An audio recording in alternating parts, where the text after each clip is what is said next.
Hello, g'day. Hope you're well. Will you sit and listen or stand? This is a medical cannabis show, and I respect the law, and I hope you do too. Today is an open topic again, so there's nothing's really being gone through or organised. I was hoping for some questions like the last few weeks, because they seem to go on pretty good. Actually, last week went a bit too long, if anything. One of the questions, what was the question again? It was on secondary metabolites. So it's really, that's a humongous topic. So I think it was... Hey guys, your lucky deals are on now. Oh, great. $450 off this sharp 50-inch TV. $50 off this... Sorry. I got my tablet going too, just in case there's, so I can look up questions while I'm showing some slides. And yes, so it's been a minute. I'll give it till another minute, and then I'll start and just go through some interesting slides, which I think are pretty cool, if there's no real questions or anything like that.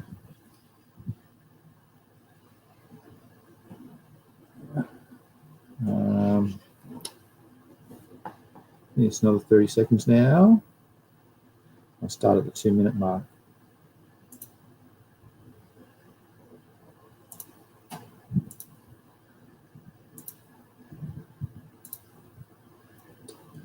It's just still waiting. 15 seconds to go. What am I going to show?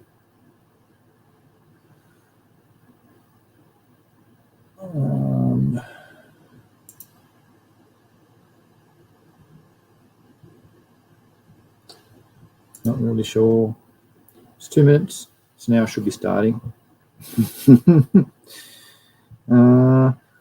What's there to talk about?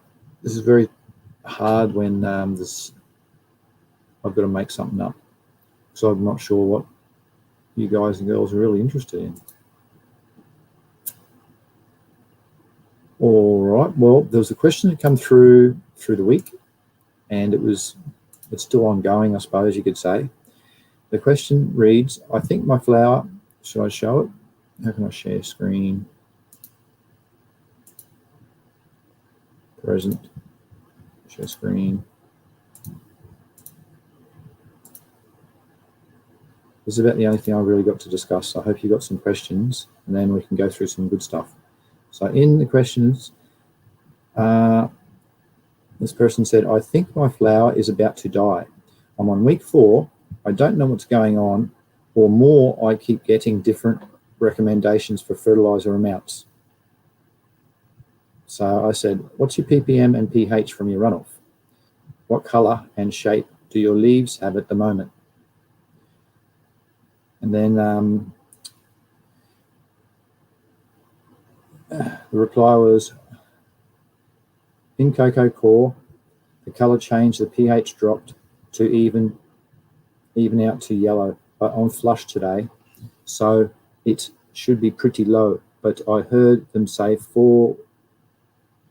around 4 weeks it needs to be 1600 ppm total, but it was like listed in a way with all the nutrients had their own ppm at the same time. I think see, this is the problem. I think my plant had around 600 like par, so I told down at the bottom the suggestion of to get a ppm meter, because they're only like 15 to 20 bucks, and if you're going to guess, well, good luck. You can just stick with all the bro science and everyone else suggesting to feed more and all sorts of stuff, but you need a few little easy testings if you want to get fine-tuned and fix things up. So the ppm meter is the go, a little handheld thing. And then you can guess you don't need to think or anything. You can say my number is that, because that's what I suspect it is. I've gone and written that down here as well. So yeah, the pH is 6.3, which is good. So there's no nutrient lockout or toxicities, but that's what I said. I suspect it's like 3000 ppm. He said he flushed already. Well, okay, doesn't matter. I think it was still loaded, and it takes a few, if you've got in saline conditions and you've only just started the flush, it'll be taking a few days until your getting a response in the flower. It can take a few days for it to bounce back around. Yeah, so each cultivar has different salinity tolerances. That's true, because you get the saline tolerant ones that are up around 5,000 ppm. A friend in Thailand had one, 5,000, and there was no drama at all. It's because it was just so getting used to being fed and fed and fed, and then, you know, so it is possible, but it's still, I'd be guessing just to say. And also, I forgot about that. I just put a video out about flushing, so I don't think he's watched or she's watched that. Hey, how you going, small tubes? Nice to see you, mate. Open topic. So the show will be ending in 4 minutes if there's been no questions, because I don't have much to talk about. That was just that one question about salinity and about the flushing. Sorry about the plant problem dying at week 4.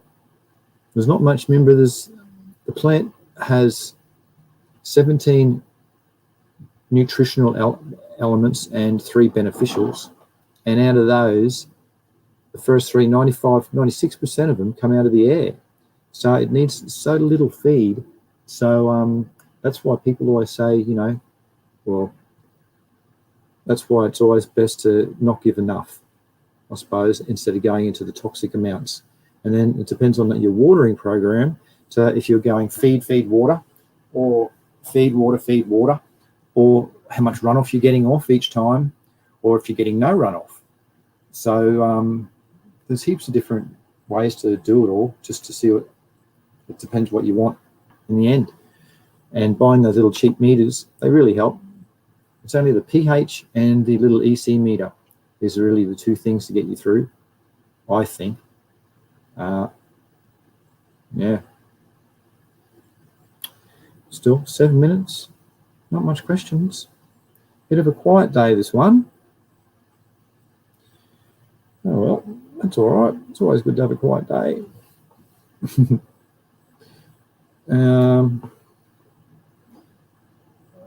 What other cannabis things can be discussed? Good remembering, this is cannabis, medical cannabis.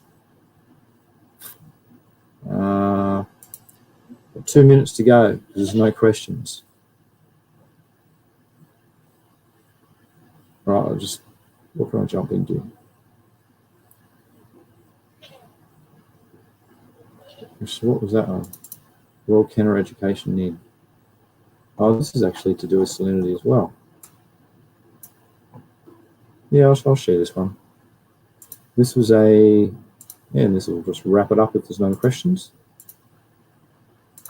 Thanks, small tubes, for turning up. At least I know the stream was working. This was a question that came up. What's happening to these plants? So many times I see growers come to widely different conclusions when looking at the same picture. It's fascinating. So this person wants to hear what's going on. So you can see it's a little bit of potassium. It looks potassium, but it's not, because see in the middle is filled in too. Potassium's only usually on the leaf margins. So because of that, I suspect it was a salinity problem, which is what I reckon that other person has as well. And if you go down here, there's all sorts of interesting remarks that people say about feed it more, nitrogen, magnesium, necrosis, all that sort of stuff, but it's salinity. The answer is that. I said, your Kimvar can't handle a high feed. Flush the medium and keep the runoff below EC3. You have nutrient accumulation, not nutrient lockout, I think. Breed this with a halophyte. Halophyte's a salt-tolerant cultivar for success to maintain your current program. Like if I was to mix my genetic line with that person's in Thailand's 5,000 ppm, the saline tolerant, which is a halophyte, that means it could grow successfully in all sorts. But yeah, so that's what I reckon that person's looks like.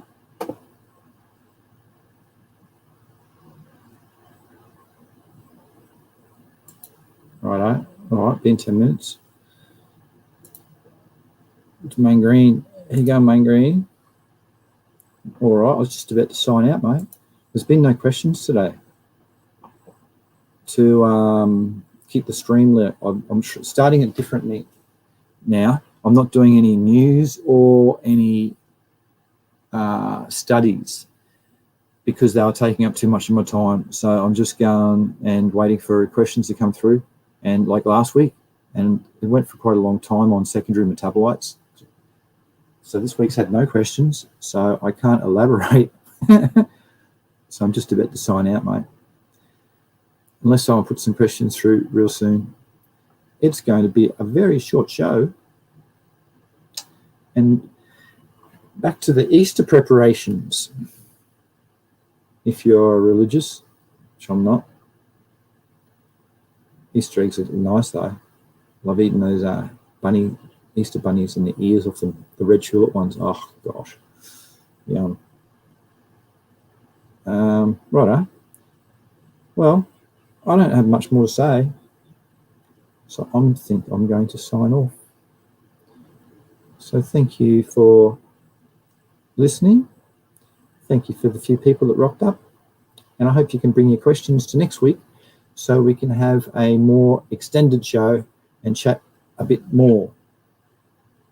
Just as Lene rocks up and says, oh yeah, g'day. Hang on, there's Main Green Grower 420 says, so people are having trouble in the US with high-powered lights and chemicals. Do you think this will create problems in the future? Health-wise? High-power, yeah, well, chemicals. Chemicals mixed with, they change form at different temperature regimes and different moisture levels and things like that. So they might be fine once they're locked in, but introducing the both of those together might be a little explosion, like mixing, what's that stuff I've got? Mixing isopropanol with vinegar forms mustard gas, as an example. Well, I would have thought, cool, this is extra cleaning. I'll just put the two together. Well, if you do, that's what you're going to get. So that's like a similar thing. Without knowing what you're really talking about, Main Green Grower, that's what could possibly happen. High-powered lights. Depends if they're using LEDs, they might be a bit different because the diodes are going to run a lot cooler. But if they're using the HIDs and stuff, which the bulbs run really hot, there might be a chance of chemicals mixing in that environment and changing forms and potentially forming into a gas, which they'll inhale. So yeah, I reckon. Chemicals too. Well, yeah. I'm an organic grower, so I promote the organic type of scenario because chemicals will, like glyphosate, its half-life, people think, yeah, it's going to kill things. It does. And it kills the soil for about 12 to 18 months around it. Yeah, no worries. Nothing can live there because its half-life's very high. So it's the chemicals. Main ingredients, as I said, yes, exclamation mark. So all goes on to say, all the stores in America, most anyway, use chemicals. Yes, because it's the only way that they can make money because they're watered down so much, the chemical, they're 99% water, once you look into them. Because if you get all the agricultural 40, 20, 40 urea and all sorts of agricultural things, all you got to do is put a little tiny bit of those chemicals in with 1 or 2 liters of water, and you've got the hydroponic solutions that people go and sell for top dollar. So they have to make money somehow. So they go and promote these chemicals, and then because you're going chemically, you have to use pesticides and herbicides and stuff like that. So more money's been made.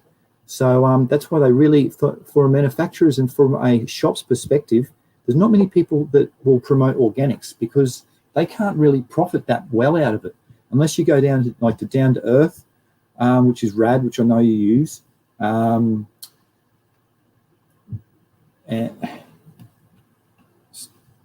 stay safe. Yeah, I think that's it.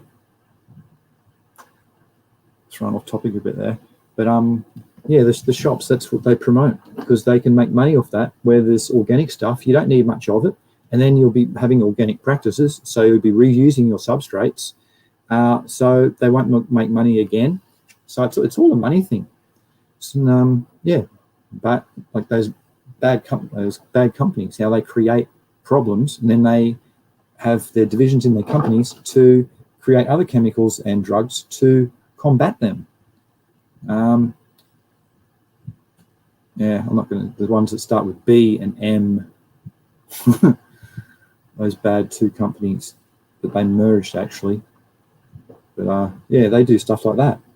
So it's, yeah, that's why the organic route is really hard to be pushed by many people. And a lot of the shops will just say, stick with hydroponics. It's easy, it's fast, you get good results, higher yield. That's true, you do. But remember last week's show on secondary metabolites? Yeah, I went through a few studies then, so you might get a higher yield, but is it more healthier for you? Well, if you're a connoisseur, you'd be really interested in it and not to use chemicals and find out why. But otherwise, if you're just interested in just getting that buzz, you might as well just stick with your street weed. But I'm not about that. I'm into the medicinal side of it, which retains all of the genetic potential of your cultivar and brings out the best, so you can get the best medicinal outcome right up until you consume it. But off the topic a bit. But yeah, the original question was people in the States using high-powered lights and chemicals. Do you think this will create problems in the future? So yeah, that was the lowdown on that one. Good question though, thank you. You kept the stream going for at least for a little bit more longer. Thanks, Main Green. If anyone's, I was just about to sign out like just then, so I'll give it another 30 seconds. Quick, pop some questions, or I'll be signing out again. Because there's approximately a 30-second lag in the time it comes through. So that's why I've got to give it the 30 seconds at least. And I've got a little timer thing here. You know, it comes up on that. It says it's been up for 17 minutes and 57 seconds. So I'll give it about another 30 seconds more. Nothing's coming through, which is all right. So it's the long weekend in Australia for Easter.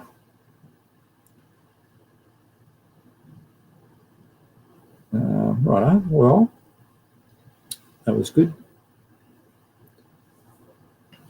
Good today. Thank you for everybody for listening. Thank you for your questions too, for your question. But thanks for trying, everybody. I appreciate it. And save all your questions for next week, so I'll be doing the same again.